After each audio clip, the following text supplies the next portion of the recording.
over the audience and amongst us all. So we simply ask, at no time should you reach up to pet the pretty birdies. That's right. They are meat eaters. We refer to these as finger foods. Second item, I do like to point out there are several perches around the back of the audience in addition to one on our stage. Oh. Please be advised that our birds will frequent these locations. They are fully flighted and do not always take the most direct path. For that reason, we ask that you keep your eye on the birdie. This way we will all know the appropriate moments to duck. And the last and most important request is if we have food items, most specifically things such as turkey legs. I'd ask you to place them from sight during the program, for we do have one bird in particular that has learned to identify the wrappers that turkey legs are served in. So, you have funny. to finish your food quick, you should be okay. But now that I have said this, are you ready to meet the birds? Yeah. I do have several birds for you. Of course, the first sits right here upon my hand. I always like to ask, though, do any of you know what this bird might be? Kookaburra. It is a kookaburra, that is correct. It is known as an Australian laughing kookaburra, and his name is Bonza. Aww. Being a kookaburra, that makes him the largest type of kingfisher in the world. It is. Kingfishers, they are famous for diving underneath the water to grab things like fish. Kookaburras will eat fish. However, they have learned to adapt to different environments by eating things like mice, snakes, lizards, large insects, anything they can grab with their beak and swallow down whole. However, it's not their eating habits that make them famous, but their silly laughing call. Yeah. So my idea is to see if I can convince Bonza here to laugh for us. And if I can convince him to laugh, you can help encourage him through laughter, or cheers, applause, or doing your own kookaburra impression. So, shall we give it a try? You ready, buddy? Here we go. Oh.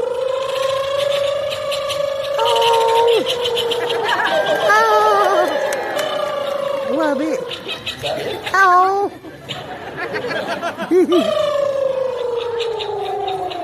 Oh.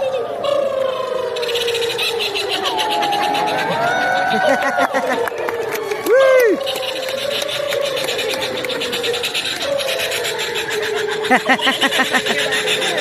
Oh.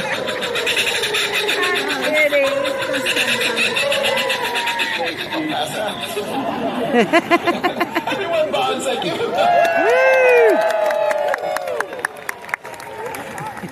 Sometimes he takes a bit to get going, other times he doesn't stop. So as you can imagine, my neighbors love me. The kookaburras use that sound to gather flocks, set up territories. They even have a certain sound of a laugh they use to warn other kookaburras of danger. Yet most of the time I think they laugh just because they're happy. Aww. And you know, I can make it a bit more exciting. What do you say? Should we fly some birds? Yes. So, tell you what, Bree, can I pass them off to you? Thank you. Aw. You tell Bree all Love about it. Oh. They probably laughed through half the program now. So, let's see here. I do have several birds to fly, and the first hails from the southwestern deserts of the New World. It's known as a Harris's hawk. Now, Harris hawks are very unique among raptors, for they are social out in the wild, meaning they live in family groups called castes. They even hunt as a team. Several make it on the ground and flush prey in the open. Others way high above to ambush the prey. This is an intelligent adaptation for the desert, You where look cool. food might be scarce. And it is my pleasure to introduce you to one of our Harris hawks, Jinx. Come on out here, Jinx. Oh, there he is. You can welcome Jinx to the stage. Jinx here, being a hawk, is a typical raptor. Now what this means is he has physical features that make him very different from other predatory birds. So you see something like the kookaburra, that bird uses its beak to catch its prey. Raptors, however, they use their feet. On the end of his toes are claws called talons. Those are his weapons. He will use his feet. Whoa, you're cutting me.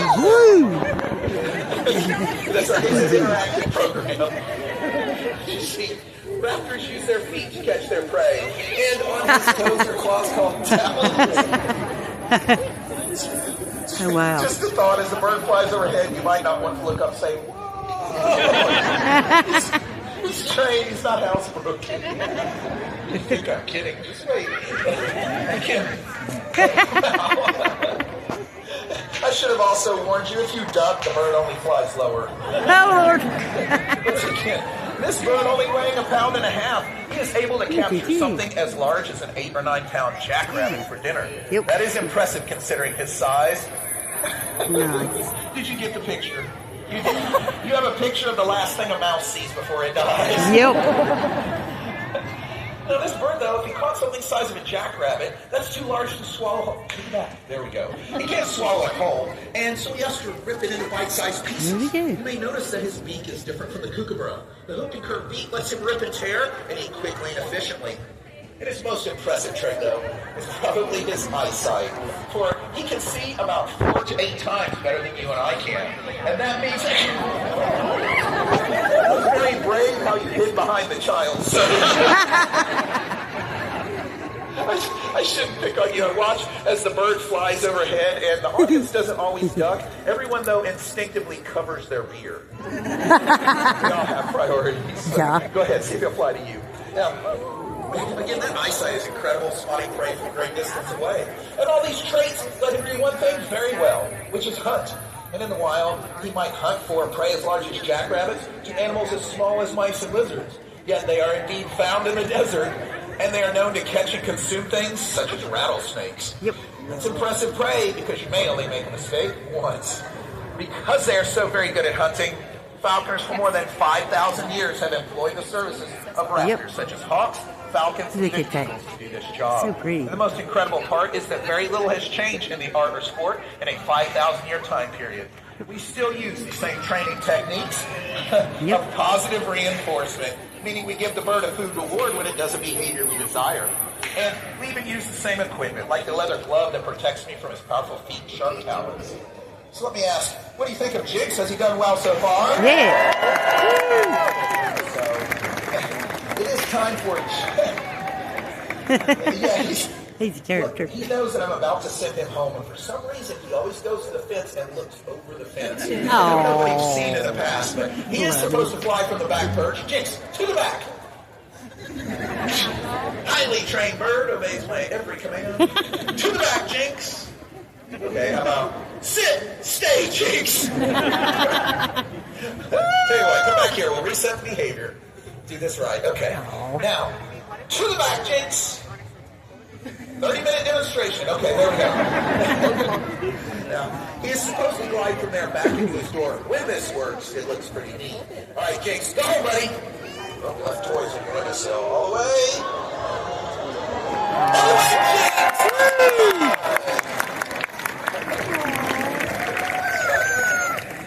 Man, don't you wish all your toys were that easy to put away? I wish my son listened that well. Now, let's see here. The next bird I have for you, this one is different from the first two. For the kookaburra and the hawk, those are diurnal, meaning day-active predators. There are a set of raptors, though, that are famous for coming out at night. We use the term nocturnal in this case. So, who comes out at night? Owls. I took that out of my dad joke book.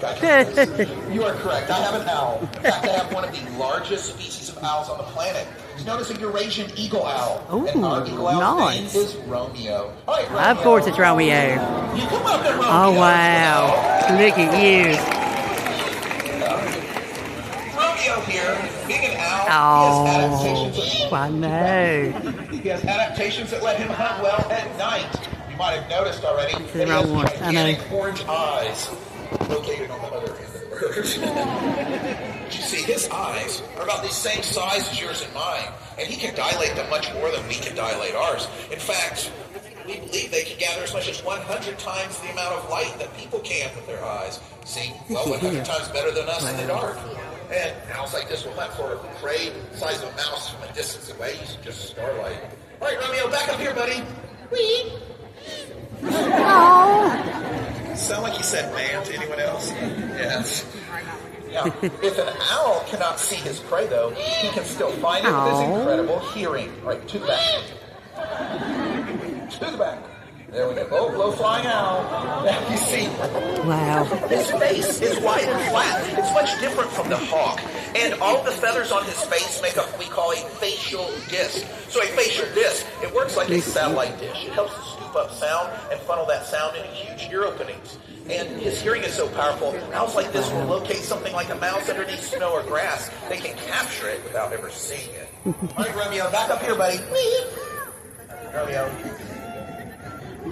Is it concerning He's thinking anyone about else? it. He keeps staring in the direction of the petting zoo. Uh-oh. No, we don't have a petting zoo anymore. It's way down by the house. Oh. See, owls have another trait, and it is the ability to sneak up on their prey. So I want you to listen when he flaps his wings. There we go. You can't He hear can it. fly almost perfectly silent. You see, owl feathers are extremely where you soft went. on the edge. That way, when they flap their wings, there are no loud flapping noises. And even the top of the feathers have sort of a velvety coating. This way, when they rub together, they don't make much rubbing or friction sounds. And the ability to fly quietly, Romeo, your ability to fly quietly. His ability to sit motionless on a perch allows him to sneak up on prey. Yes. Romeo, fly! You can do it! There we go. And again, he can fly perfectly silent. Not only does that allow him to sneak up on prey, but even more importantly, he can listen to that prey when he's actually flying and hunting, giving him an incredible advantage at night. All right, Romeo, ready? Have to come back up here? Back up here. Are you standing on your treat again? Check under your toe.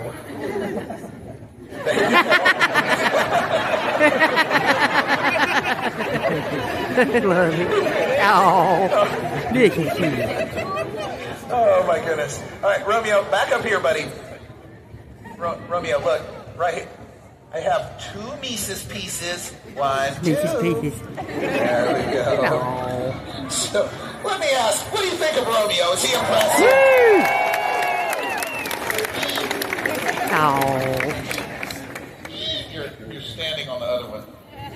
There you go. Okay. All right, now it is time for Romeo to head home. And he too is supposed to glide from the back perch all the way into his release door. So, to the back. I should have explained owls. They are basically cats with wings. And he knows what I want him to do, but he's also going to talk about it and only do it when he's good and ready. So let him find that treat and see if we can get him to fly home. All right, Romeo. You have to look over here, Romeo. Romeo, this direction. I'm behind you. Whee! All right, here we go. Romeo, go home! All right. 2 Mises pieces. 1, 2. All the way. Other way, Romeo! Tell Annie we're at the birds. Let's see here. I think we have time. She's calling me right now. I can't. Woo. Do any of you know what the fastest animal on the planet is? Cheetah. This is a bird show. Cheetah's a good answer, the fastest land animal. The peregrine falcon, however, has been clocked in dives in excess of 244 miles an hour, making the fastest animal on the planet. You are in luck. I do have a falcon to fly. Now, this is not a peregrine, but it is a very special little bird, and it is known as an oplomado falcon. Our oplomado falcon's name is Vegas. Will you welcome Vegas to the stage? Oh. Do not be fooled by her size. She is an impressive little bird, and we hope to demonstrate that here in a moment. The way I wish to do this is by what we call lure flying. Now, lure flying is basically a game of keep away, but the falcon always eventually wins. Here in my hand, a lure. This is a fake leather bird. It has a food reward attached to it. Vegas has been trained to attack this like she would attack prey. And historically speaking, this is how a falconer might show off their, or excuse me, not show off, but exercise their falcon and keep it healthy and ready for the hunt. Uh-huh. In our case, though, it is a chance for me to show her off. Now, flying a falcon on the stage is rather tricky because the building is so close, so I have to walk down the aisle a little bit. But what do you say? Should we give her a chance? Yes. So I have a feeling she's going to show off for us because it's cooler and metabolism speeds up whenever it's cooler weather. So, you ready, girl? Oh, obviously. Oh!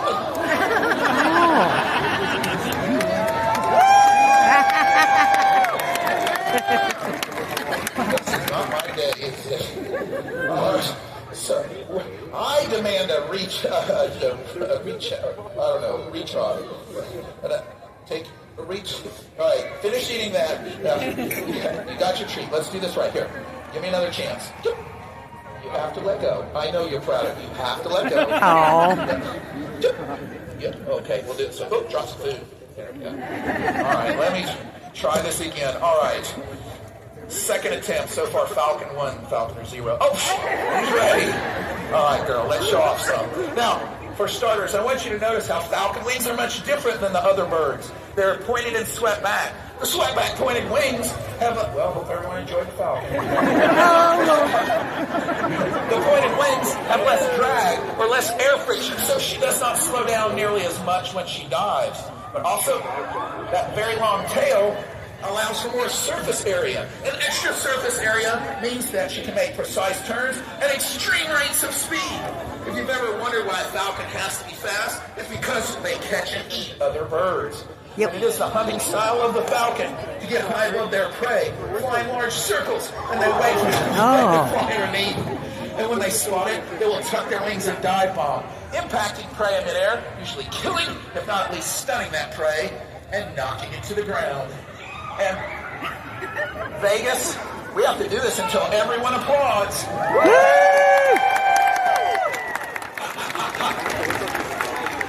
Everyone Vegas. Very good job. She was on it today. Now, she is down on the lure. Here's an extra treat. Now, she is down on the lure, and you might be able to see that she has her wings spread and her tail fan. That is called mantling. She's actually trying to hide her prey from all the rest of you.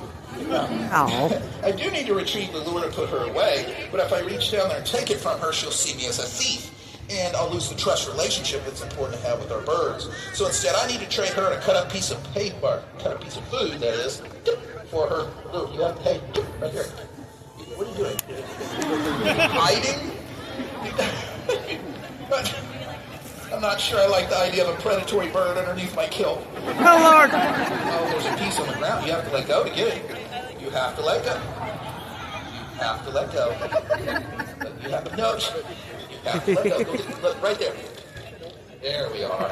Up to the glove. Everyone,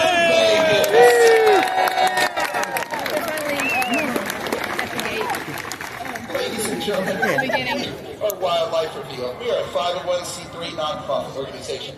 We are dedicated to the education and the preservation of our planet's wildlife. If you enjoy our message, enjoy our birds, like help us help the environment. We have donation boxes on the perches, donation baskets with myself and the apprentices, and all the money we raise goes to help support our educational efforts, take care of our animals. It only takes $5 to feed one of these birds for a week. Aww. The most important question I have, though, have you enjoyed seeing the birds here? Yes. Thank you for being a wonderful audience. Aww.